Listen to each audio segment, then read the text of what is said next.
자, 제가 서론을 조금 길게 얘기했나요? 자, 지금부터 그러면 이제 본론으로 들어가서 특수상권 창업에 대해서 하나씩 살펴보도록 하겠습니다. 특수상권 창업에 대한 관심이 뜨겁다. 과거에 비해서 많이 뜨거워졌다. 왜 그럴까?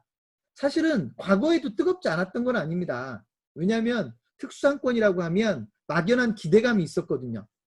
막연한 기대감이 있어서 실제로 특수상권에 들어가서 장사를 하면 왠지 잘 될 것 같은 느낌이 있었어요. 자, 그런데 분명히 그 말이 팩트인 경우도 있지만 그렇지 않은 경우도 있거든요. 근데 왜 이렇게 막연한 기대감들을 보통 많이 갖게 됐냐면 정보가 많지 않기 때문이에요. 제가 그 밑에 바로 정보가 극히 제한적으로 제공된다라고 하는 말씀을 드렸는데, 예를 들어 생각을 해보세요. 저희 회사가 지금은 금천구에 있지만 작년까지만 해도 영등포구에 있었어요. 그러면 영등포구에서 가장 일반적인 특수상권이 영등포역 바로 근처에 있는 타임스퀘어였는데, 예를 들면 타임스퀘어에 새로 창업자가 입점할 수 있는 기회가 만들어진다고 할 때 그 정보를 알 수 있는 사람이 과연 몇 명이나 될까?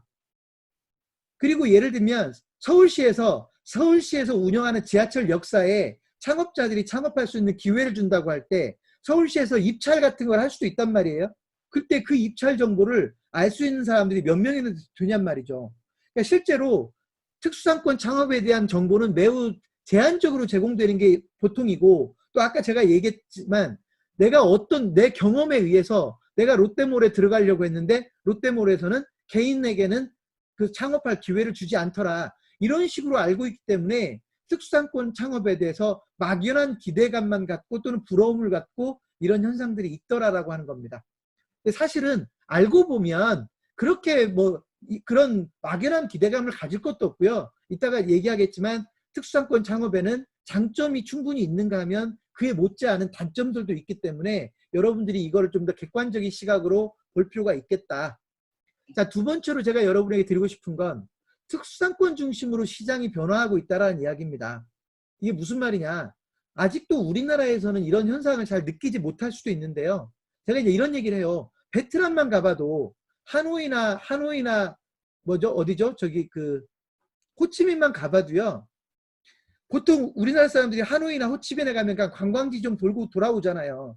근데 그게 아니라 그 지역에 예를 들어 상권 투어 정도를 하러 간 사람들은 그 지역에 몇 개의 상권을 돌아보는데, 사실은 그냥 구시가지 같이 그렇게 막 난잡한 상권들도 있는가 하면 베트남에서도 소위 특수상권들에 가보면 우리나라에 못지 않거든요. 근데 그런 상권들이 되게 많단 말이에요. 하노이나 호치민에 가면 그런 특수상권들이 엄청나게 많아요. 가보면 그 규모도 장난이 아닙니다. 이렇게 특수상권들이 많이 들어서기 때문에 사실은 로드샵이 들어설 자리가 없는 거예요.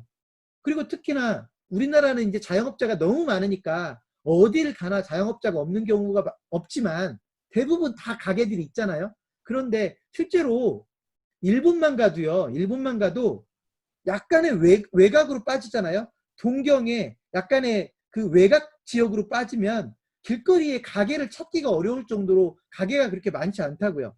이제 이런 경우에 특수상권들 중심으로 해서 또는 어떤 뭐라고 하죠? 그 상점가를 중심으로 해서 실제로 상권들이 발달되는 경우들이 있다. 그래서 근데 앞으로 우리나라도 이제 이런 특수상권들이 더 많이 만들어지고 있는 거죠. 여러분 스타필드만 하더라도 벌써 많이 만들어졌죠. 롯데몰도 계속해서 만들어지고 있죠. 그러니까 이런 식으로 앞으로 이런 대형 몰들이 만들어지면 사실은 로드샵이 설 자리를 조금씩 잃게 될 가능성이 있다는 거예요. 그래서 앞으로 우리나라에서도 특수상권이 훨씬 더 비중이 커지게 된다고 보여집니다. 그래서 시장이 그런 방향으로 변하고 있다라는 표현을 제가 써놓은 거고요. 또 이런 뭐 스타필드나 롯데몰과 같은 초대형 몰들만을 의미하는 게 아니고요. 여러분 지역에 가보면 복합몰들이 또 되게 많아요.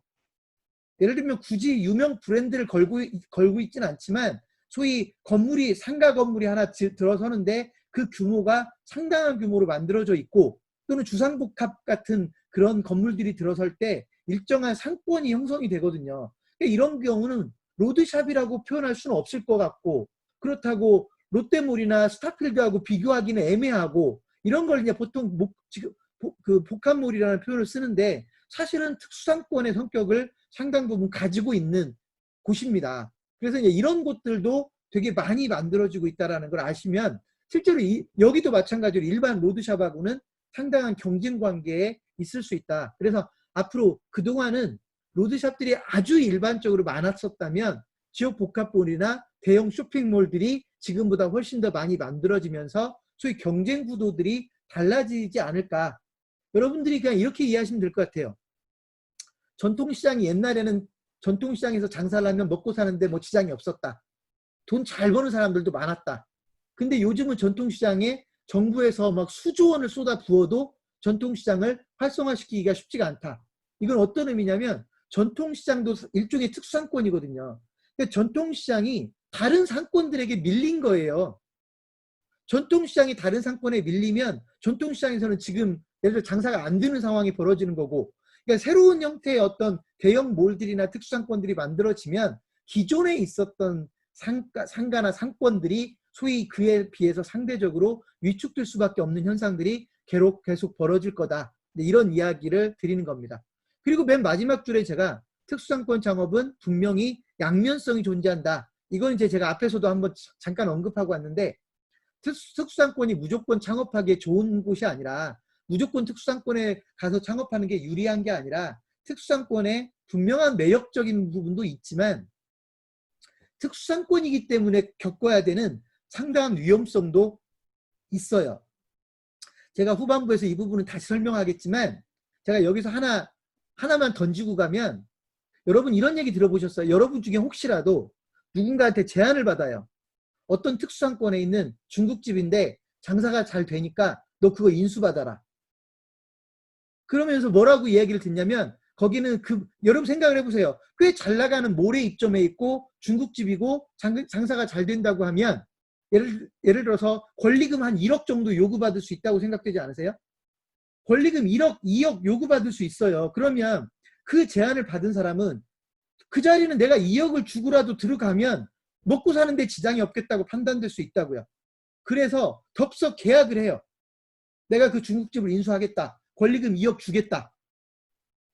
나중에 그걸 인수하고 나서 6개월이 지난 다음에 어떤 일이 벌어지냐면 그 자리는 권리금 거래가 금지되어 있는 곳이에요. 그 쇼핑몰에서 규약에 의해서, 소위 그 계약에 의해서 권리금이 주고받을 수 없게 되어 있는 곳들이 많단 말이에요. 근데 어떻게 됐어요? 나한테 권리금 2억을 주고 인수했잖아요, 중국집을. 이렇게 되면 이 중국집을 인수한 사람은요, 6개월 후에 이 중국집에서 쫓겨날 수도 있어요. 그럼 이제 굳이 손해배상 청구를 한다면 그곳을 나한테 2억을 넘겨주고 팔아먹은 사람한테 소위 손해배상 청구를 해야 될 텐데, 그 사람은 이미 먹고 튀거나 소위는 그 돈을 다 날렸거나 또는 그 돈을 어디에다 잘 숨겨놓으면 사실 소송에서 이긴다 하더라도 그 돈을 받을 수 없는 거 아닙니까? 그러니까 이런 일들이 특수상권에서 오히려 벌어지고 있더라는 거예요. 제가 이걸 가상으로 얘기하는 게 아니라 이런 사례들이 여러 차례 있었습니다.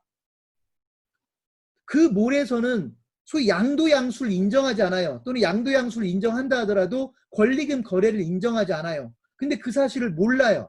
그리고 그거를 장사가 잘 된다고 해서 권리금을 주고 인수했는데 6개월이나 1년 지난 다음에 그 사실이 들통난 거예요. 누구 쪽에? 특수상권의 운영진에게. 그러면 이제 특수상권 쪽에서는 그 몰 측에서는 그 사람들이 규약을 위반했기 때문에 소위 내보낼 수 있다고요. 그때 권리금을 누가 보호해 주냐고요. 특수상권에서 2억 원을 줄까요? 그런 일은 없습니다. 실제로 이런 위험성들도 특수상권에 존재한다. 그래서 좋은 측면만 자꾸 보려고 하면 오히려 그게 위험 요인이 될 수도 있다라고 하는 말씀을 좀 드리겠습니다.